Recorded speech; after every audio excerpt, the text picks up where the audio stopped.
Hi, I'm Jakob McWhinney. Welcome to Inside City Sports, an interview show produced by the students of San Diego City College. Each week, we talk to the newsmakers of the campus. Today, we're going to talk to City College's men's tennis team. But first, Inside City's Ash Latrash gives us an intro into the Knights and how their season's going. Let's take a look. Few teams at San Diego City College seem more comfortable playing into the postseason than the men's tennis team. Forget for a minute the 2020 season cut short to COVID-19. The Knights have advanced to the postseason in each of the last 4 years. This year is no exception. City is again playing into April behind head coach Brandon Lupian, who has been with the program since 2007. And City is not just seeing impressive results as a team. The Knights have 4 players qualifying for the playoffs as individuals. Andrew Suver, Brian Espinoza, and Carlos Robles will play both singles and doubles as they battle for a title to bring home to City College. For Inside City Sports, I am Ash. Thanks, Ash. So exciting to be back. And now we'll talk to the leader of these talented players, men's tennis coach Brandon Lupian. Thanks for joining us, Brandon. You've been a tennis coach for 16 years. Tell us how you got your start in tennis and as a coach for the City Knights.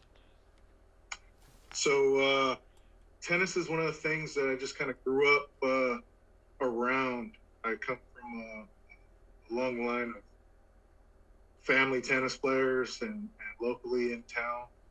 My dad actually was a San Diego City College Knight back in the day, and he actually played for the team under a wonderful man. He's in the Tennis Hall of Fame for the San Diego District named Bob Bacon. And the only reason why I mentioned Bob is because Bob is, he had a long run of championships here at the school. And my dad was lucky enough to be a part of it. And then as I grew up, it's just one of those things I grew up doing with him. And then into the juniors and high school, and then for college myself. So when I got done with college, I knew my path. I wanted to be a college coach somewhat. I knew that. And I kind of climbed the ranks. I did a little high school coaching. I was an assistant at Southwestern College for a while. And I got a call one day about the job here. And, it was one of those things. It wasn't an easy decision because I was kind of like next in line at Southwestern College, to take over. And we were having some good success. You could see the program building and just having a good time. Then I started teaching there as well. So, when I got the opportunity, I weighed my options. I relied on some of my colleagues at Southwestern at the time. And what stuck was, one of them was like, if you ever want to be a Division I or 4-year university coach, you got to have head coach on your resume. And if you see that you'll get it here, stick it out. If you don't, jump at the opportunity. And I had a long conversation with the head coach at Southwestern at the time, and it went from this will be your program next season to I think I have 2 or 3 more years in.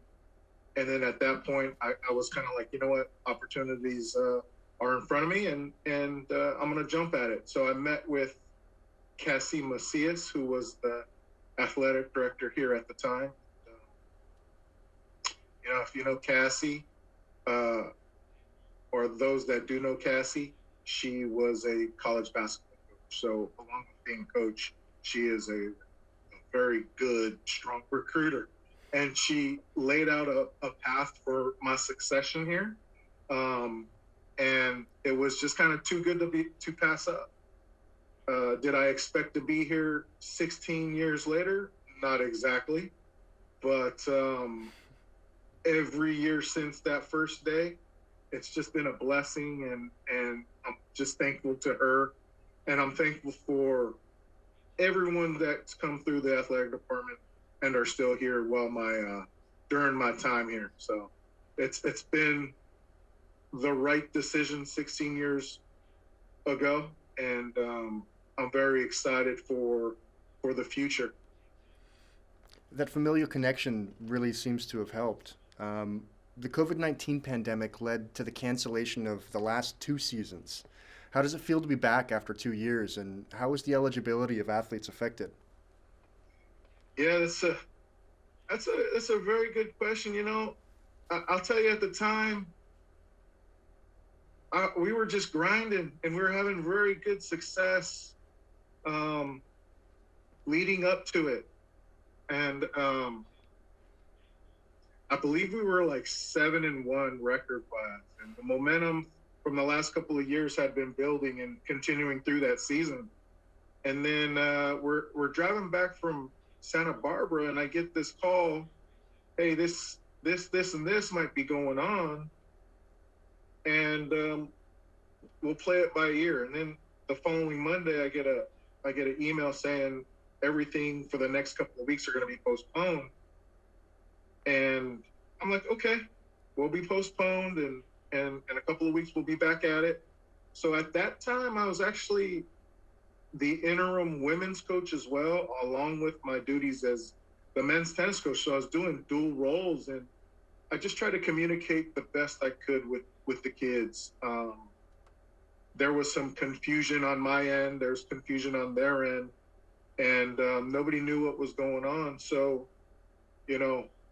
we ended up getting canceled for the rest of the year, and then the following year, for me at that time, I was extremely exhausted. 14 years was a long time, and there really is no break time, because when you're out of the season, you're recruiting, and then when you're done recruiting, you get them into the fall. You start your fall practices and fall classes, and then you get into the season. And like I tell every team, once we start the season, it's going to go fast like that, and you're going to wonder where did it all go. So I was exhausted, and I was contemplating whether I wanted to do this again or more. And as much as it hurt to get shut down, and as much as it hurt to lose a season, it really lit the fire for me to want to be back.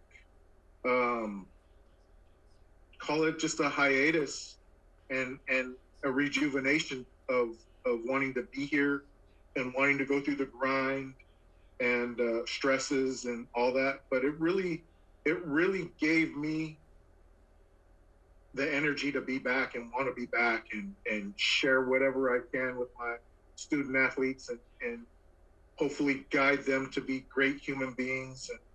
And it really did rejuvenate my flow and get me really ready for this successful season we've had so far. So it was a blessing in disguise, but I mean, man, it wasn't a blessing across the world, as we all know and felt and dealt with. It's interesting you say that. I'm somebody who, at the beginning of the COVID-19 pandemic, lost both of their jobs. And the pandemic was this weird opportunity to kind of reset. What effect did the pandemic have on the eligibility of players on your team? We started in January. We got shut down mid-March. That's already like a third of the season of competing, depending on how strenuous the team schedule is. So the best thing the NCAA and the CCCAA, who were under, was to allow anyone that was participating and on a team that season an added year of eligibility. So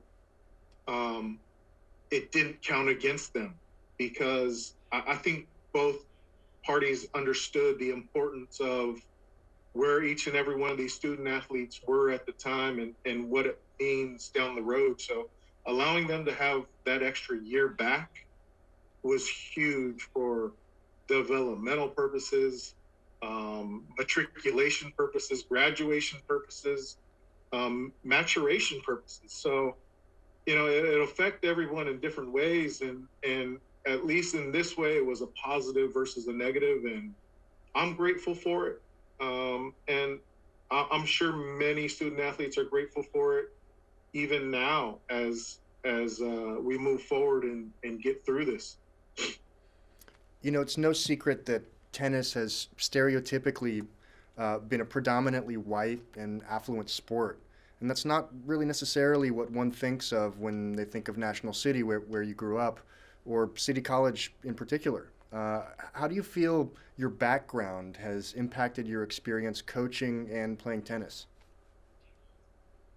Wow, another great question. I appreciate that you bring up where I come from. National City is always going to be in my heart.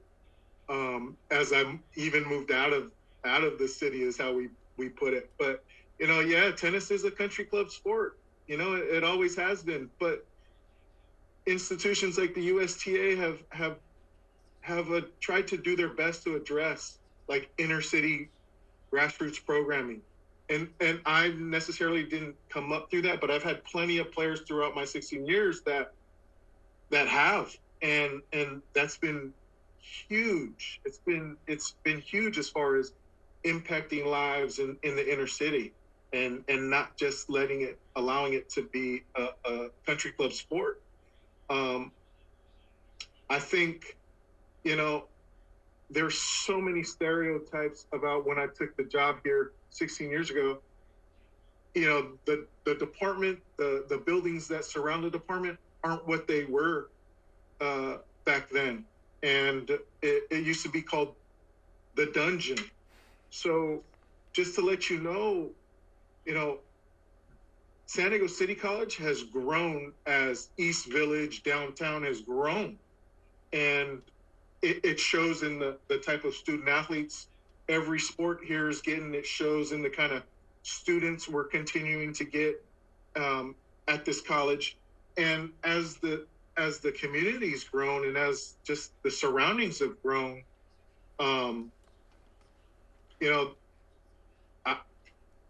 back then you could walk down Park and there'd just be a homeless camp, like Camp Down Park, right outside the old athletic building. Now it's not the case. I mean, what this building and what the Harry West Gym have made the area look like, it's not what it was 16 years ago. And I always tell everyone, my first road trip, coming back home, we pulled into the parking lot at 8:00, and I open up the locker room so the guys can change and get their clothes, and we always end the evening with like a little wrap up as far as what we did throughout the day. And I'm talking to the guys and they're changing, and I hear this singing in the background, and I'm like looking at the guys and seeing who's, I'm like, come on, I want your guys' attention, like, hear me out. And I hear this guy singing, and I hear the showers go on, and I'm like, kind of, what's going on? So I walk out the door, and there's a homeless gentleman, and he laid out all his clothes in the shower. He was turning the shower on, getting ready to take his own shower. And I as nice as I could try to be, I was like, hey man, like, you're really not supposed to be around here or in here at all. And he was pretty threatening. And I'm sure I startled him a bit, but I tried to be as nice and professional about it. And he didn't, some of these homeless, they suffer from everything, from just homelessness and mental distress. So, it was kind of confusing for him as well as me and the guys on my team. But as they're behind me, I'm like, I got kids here. I got 18, 19-year-old kids. Like, this guy's got to go. And I just kind of said, if you don't leave now, I'm just going to have to call campus police. as soon as he heard that, he started wrapping up his wet clothes, and stuffing them in a bag, and then making his way out. I end up locking the door behind, and lesson number one, I get back to the school the next day, and I see our field manager, Ron Smock, and he's like, yeah, man, there's your first lesson. Don't ever leave anything unlocked here at night.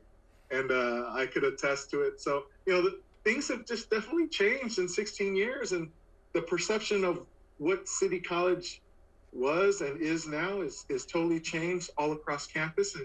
And that's alluded to our great administration over the years. And then, what we as a department in athletics, we've gone through our own changes, and all for the good. We've learned through the bad, and we've triumphed. And I think those triumphs in our department have led to triumphs for my team especially. And just kind of going through some rough patches and finding a way to dig out from those has kind of been the mentality I've been trying to share with my squads ever since. So, with triumph, there is tribulation, and we learn from it and we grow from it. And that's kind of the message moving forward. So, in addition to all of the physical infrastructure changes and the changes of the neighborhood, it seems like a big part of the changes have been, like you mentioned, the people that you've been able to recruit. For example, Carlos Robles, one of your players, was recruited out of high school and then decided to play at a 4-year. Ultimately, he decided to play for City College, and he's thrived here. Could you tell us about how you've seen him grow as a player? Oh, yeah. I think more recently, the last couple of weeks, I clearly explained to Carlos, man, as you go, we go. These guys, I don't necessarily name a team captain at any season. I always let those team captains emerge. And I told them last week, I said, hey, man, as you go, we go. And this past match, as he went, we win. And he was the one that clinched that 5th point for us at the playoff match. And you know what? It couldn't have been anyone else but him to do it after I had that little short, brief, comment toward him. But, he's had his struggles, as he said in that pre-interview, it's been up and down, and he's learned to grow with some of those downs. And, he responds very well. And not just him, but any kid or any student athlete that's come through here, I tell them that if I can't coach you, I can't play you. And I've been able to coach him. He's a wonderful, coachable young player, and the sky's the limit for him on the next level. And I'm very thankful that he's here, and I'm very thankful that he thought of us as an opportunity for him to grow. And here at this level, I think we have that opportunity to provide, and I wanted to provide him that shot. And you know what? Give him all the credit. He's taken that shot, and he's put the guys on his back, and he leads, and he's a good teammate. He's a great teammate, and he's a wonderful student athlete that I'm very proud that he's here. Coach Brandon Lupian, I really want to thank you for taking the time to talk to us. And on a personal note, I think it's just really admirable how much you prioritize growth on and off the court. Again, really appreciate it. Thank you for talking to City Times. And that's all we have tonight on this edition of Inside City Sports. Remember to follow SD City Times on Twitter, YouTube, and Instagram. Thank you for joining us, and good night.